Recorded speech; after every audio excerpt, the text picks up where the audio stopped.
High বন্ধুরা, আজকে আমাদের কাজের সাইডে রান্না হবে চিকেন।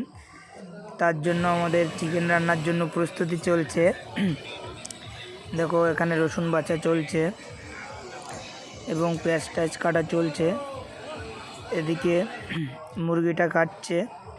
তারপর এটা দেখুন সবাই কীভাবে মুরগিটা কাটছে এবং মুরগিটা কীভাবে তারপর এটা গোলাটা কেটে দিল মুরগিটার। এবার হবে মুরগিটা বাচার পালা। গরম জল করা হয়েছে, এখানে গরম জল দিয়ে মুরগিটা বাছা চলছে।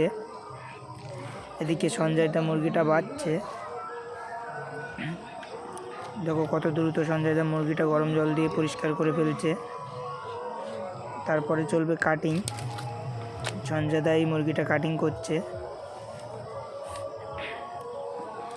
ফাইনালি আমাদের মুরগিটা কাটিং করা শেষ। এরপরে হচ্ছে রান্না। সবাই বলবে রান্নাটা কেমন হচ্ছে। রান্নাটা আমিই করছি।